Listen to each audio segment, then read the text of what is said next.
Salut tout le monde et bienvenue sur ma chaîne. Je m'appelle Annie et vous pouvez me retrouver sur Instagram sous le nom de Made by Annika. Comme vous l'avez vu, aujourd'hui on se retrouve pour un vlog couture. J'ai comme projet de me coudre un costume avec des patrons que je n'ai pas encore testés. Allez, c'est parti!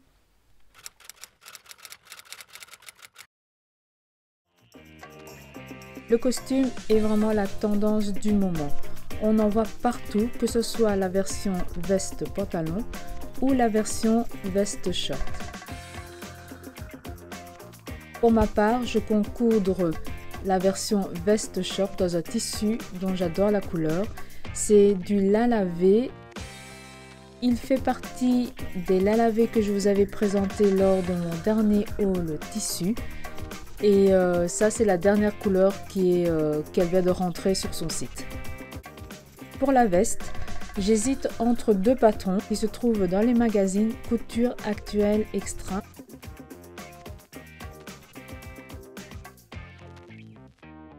Il y a le blazer fleuri. Ce qui me plaît dans ce blazer, c'est sa coupe ajustée.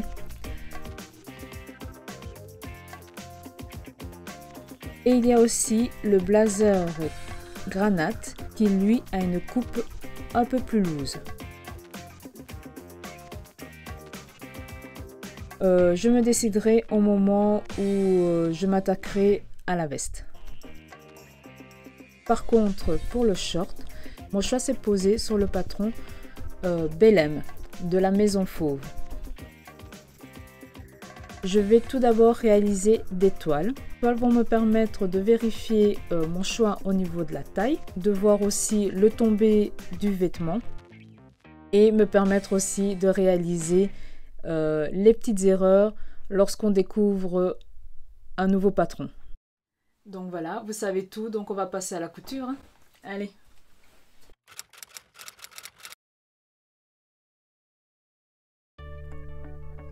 Comme je ne suis pas encore décidée sur le choix de patron de la veste, je vais commencer par le short. Bellem est un patron pochette de pantalon ou de short.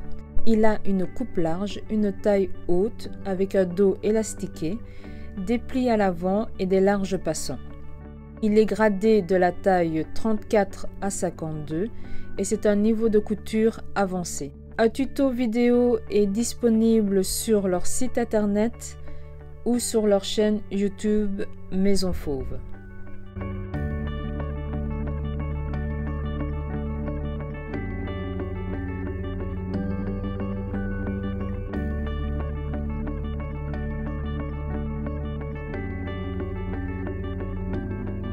Franchement, au niveau du tracé, c'est pas évident que tout soit en noir. J'ai un peu perdu le fil. Au niveau des lignes communes, c'est pas évident de déceler les lignes, la taille.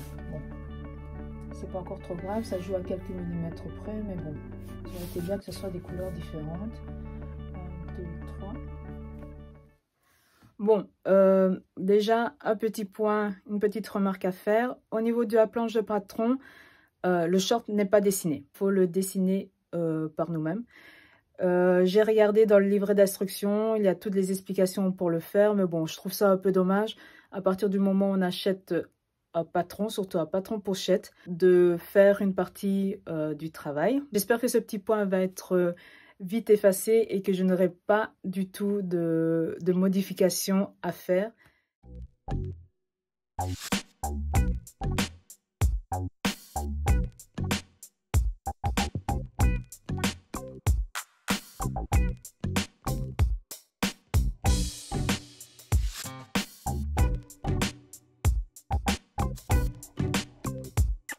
Donc voilà, j'ai tracé mon short. Ça, c'est la partie du dos. J'ai suivi les instructions. Donc ceci, c'est la ligne du short fini. Il fallait ajouter 12 cm par rapport à la ligne finie. Et je devais tracer une perpendiculaire à partir d'un cran ici. Donc ça, c'est assez bien expliqué. Par contre, ici, quand je regarde sur le schéma d'explication, il y a un angle ici que c'est pas expliqué. Est-ce que c'est un angle de 45 degrés ou moins? Bon, moi, j'ai fait un tracé de 45. On verra ce que ça va donner. Donc, voilà, je fais une toile. C'est le moment de tester.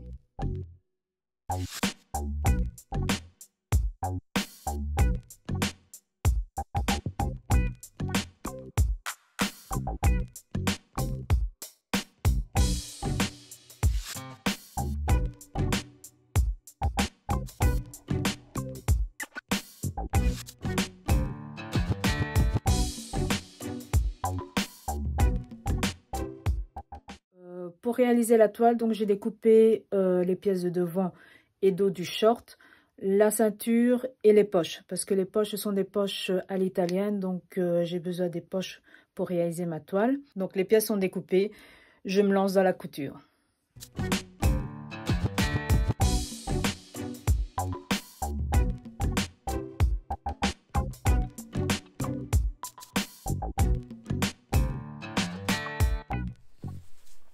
Donc voilà, j'ai fini de coudre la toile de mon short. Voilà ce que ça donne en taille 48. Donc je n'ai pas cousu la braguette, donc j'ai juste mis des épingles. J'ai mis l'élastique au niveau du dos. Comme vous pouvez le voir, il est trop grand, donc je devrais réaliser la taille 46 à la place de la taille 48 comme ici. Donc sinon au niveau longueur, je pensais rallonger, mais ça tombe bien. Donc ça c'est la longueur, ça c'est fini, donc avec l'ourlet. Voilà, j'ai fait quelques petites erreurs au niveau du montage, notamment au niveau de la fourche. J'ai pas très bien compris, je me suis trompée. Donc j'ai un surplus ici au niveau de l'ourlet, donc dû au 45 degrés que j'ai dessiné. Donc voilà, ça il faut que je corrige. Donc voilà, j'ai fini de coudre la toile. Donc je dois redessiner le patron en taille 46. Avant de m'attaquer au beau tissu, je dois relire une ou deux étapes que je n'ai pas très bien compris, notamment au niveau de la fourche, et je dois redessiner aussi au niveau du short. Pour faire l'ourlet, il faut que je regarde aussi. Je suis fatiguée, ça m'a quand même pris du temps. Je pensais pas que ça allait me prendre beaucoup de temps, autant de temps que ça pour réaliser la toile. Donc je crois que j'ai commencé, il était, que je regarde l'heure, ouais. J'ai commencé, il était 13h, non il était 11h et là il est 17h40. Donc il m'a fallu quand même 6 heures pour réaliser le short. Je vais arrêter ici pour le moment. En ce qui concerne le short Bel M, c'est fini, en tout cas pour la toile. Et demain, je m'attaque à la toile du blazer.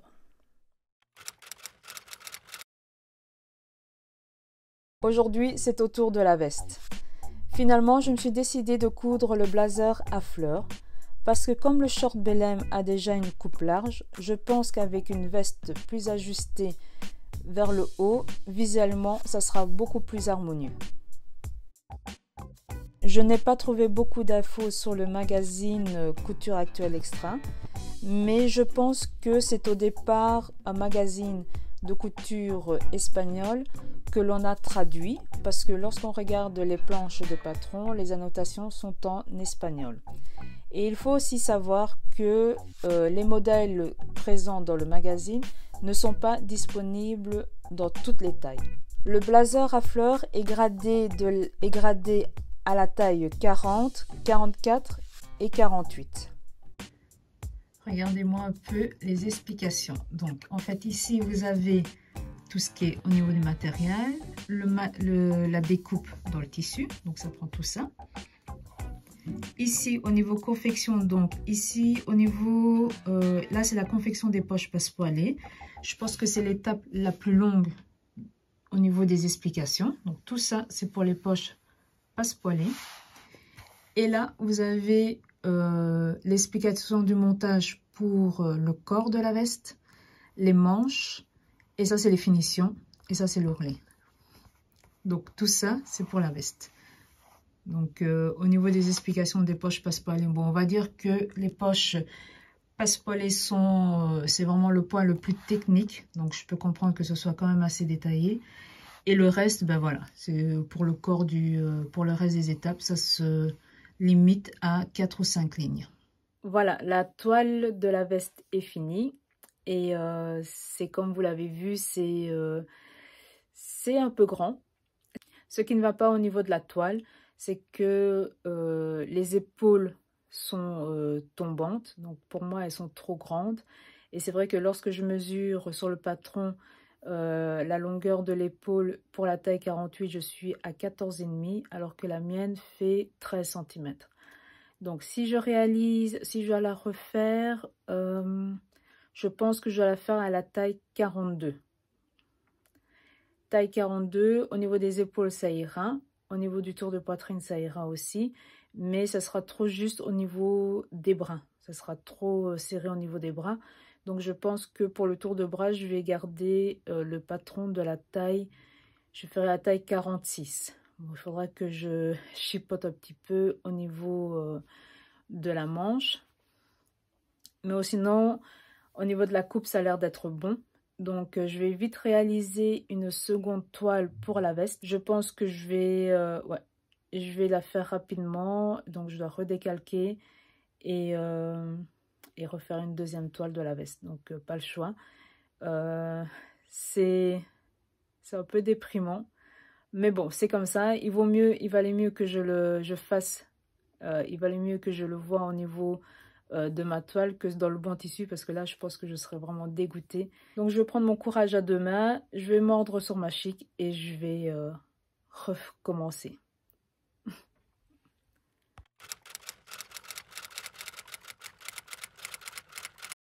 Alors aujourd'hui c'est le grand jour, je vais réaliser la couture dans le bon tissu. J'ai réalisé hier soir la deuxième toile en taille 42 et c'était bon. Je ne vous ai pas filmé cette étape car je trouvais que bon, ça allait être un peu redondant et je n'ai pas envie que la vidéo dure trop longtemps. J'ai oublié de vous dire que j'avais commandé 3,30 m de tissu et comme vous pouvez le voir, les deux patrons rentrent tout juste dedans.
Voilà, le short est déjà fini.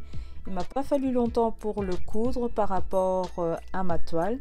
C'est sûr qu'après avoir visualisé le tuto, ça va beaucoup plus vite et c'est beaucoup plus simple que ce que je ne pensais.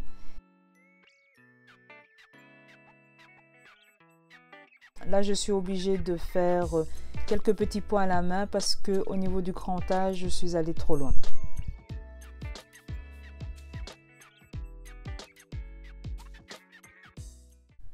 Comme je ne vais pas doubler la veste, je vais fabriquer mon biais parce que je n'ai pas trouvé à mon goût en magasin.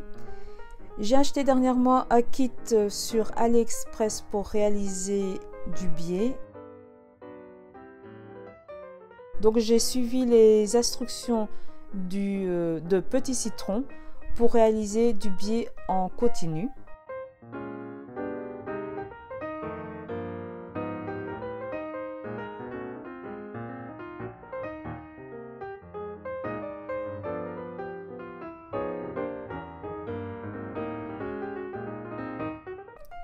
Avec 30 cm de coton sur 140 cm de largeur, j'ai pu fabriquer 8,7 mètres de biais avec la méthode de petit citron. Voilà, je m'arrête ici pour aujourd'hui. Il commence à se faire tard. En résumé, le short est presque fini. Il me reste à réaliser les finitions à la main. Le biais pour la veste est prêt. Et demain, je m'attaque alors à la couture de la veste. J'ai comme habitude de ranger ma pièce après chaque projet afin d'avoir l'esprit clair et de préparer le travail pour le lendemain.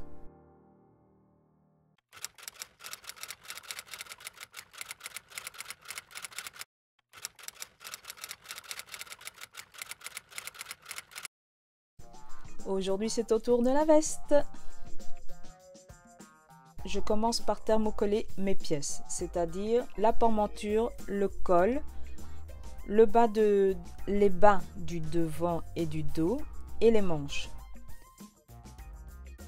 Ce que je fais en plus, c'est que je thermocolle aussi les épaules, le col, les emmanchures et le devant avec du stabile manche. Ce sont des étapes que j'avais réalisées lorsque j'avais cousu la veste pour mon mari.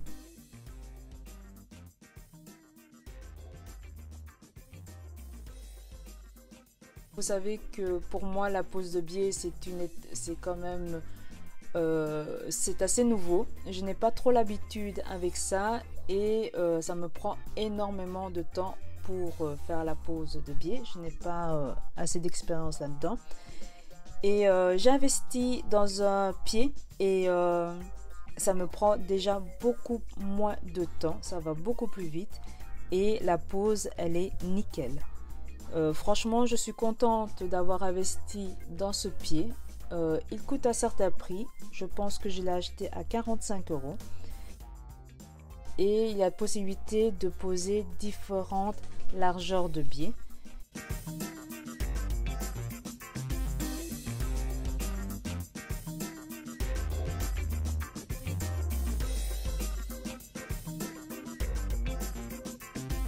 Là, je suis arrivée à l'étape de la pose du col et franchement, les explications dans le magazine sont vraiment pas claires et très succinctes. Je n'arrive pas à voir la différence entre le haut et le bas du col. Il n'y a aucun marquage sur le patron. En tout cas, moi, j'en ai pas vu.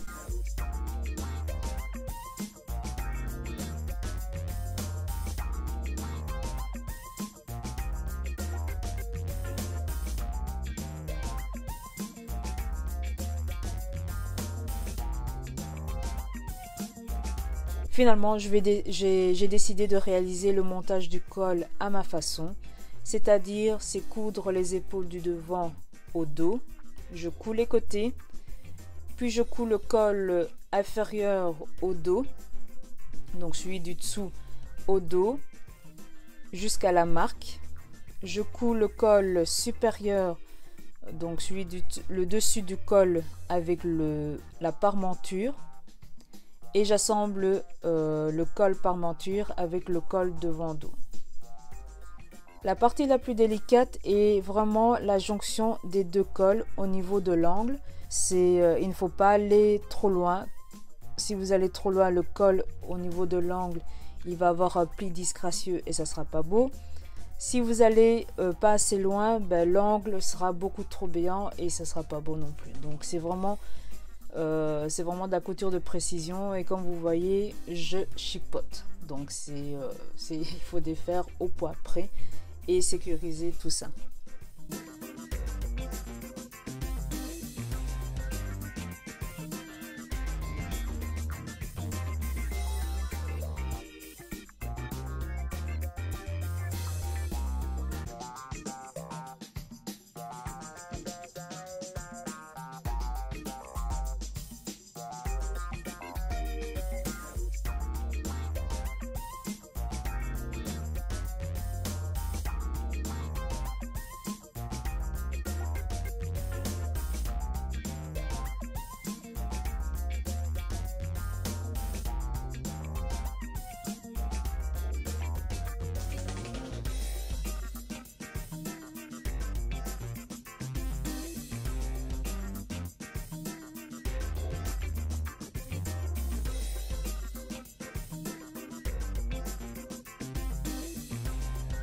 Enfin, je suis arrivée à réaliser la couture des cols, un bon repassage à la vapeur pour finaliser tout ça.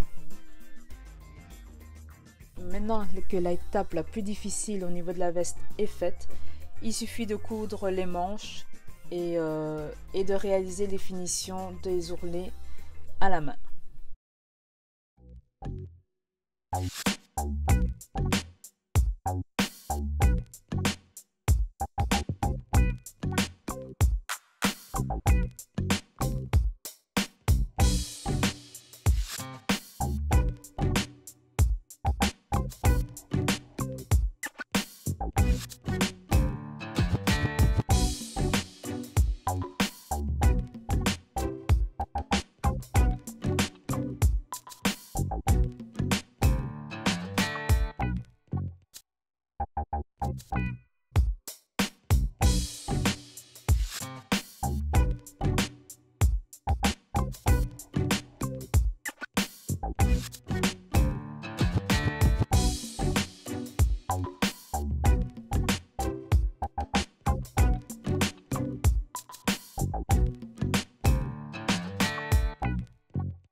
Enfin, c'est fini. Je suis vraiment contente. J'ai mon costume. Il est vraiment comme je l'imaginais. En ce qui concerne les patrons, pour le patron Belém de Maison Fauve, c'est une agréable surprise par sa coupe.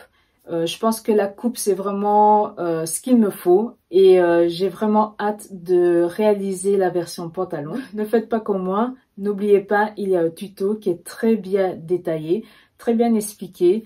Et franchement, si vous suivez le tuto, ça va aller tout seul. Petit point négatif au niveau de ce tuto, c'est qu'il y a, à mon goût, trop de coupures de pub. Je pense qu'il y en a 9 pour les 40 minutes de vidéo. Donc, je trouve ça un peu beaucoup. Mais à part ça, c'est vraiment super clair. Il y a les bons plans, on voit tout. Je ne regrette pas du tout d'avoir acheté ce patron. Même si au début de la vidéo, vous avez pu voir que ça m'avait fait râler de dessiner par moi-même mon short. J'ai pu coudre le short sans avoir réalisé d'autres modifications, pas d'ajustement. Donc ce point-là est vraiment effacé. En ce qui concerne le magazine Couture Actuelle, c'est assez mitigé. Mon cœur balance entre les modèles qu'ils proposent qui sont vraiment très beaux, travaillés et vraiment tendance, et entre les explications à la Burda, voilà, c'est assez mitigé. Je pense que je vais pas continuer à acheter pour le moment, le temps de réaliser quelques modèles et de comprendre leur façon de fonctionner et aussi de trouver aussi ma taille, dans ce magazine. Je voyageais entre 3 ou 4 tailles. Je pense qu'il faut réaliser d'office des toiles pour ce magazine.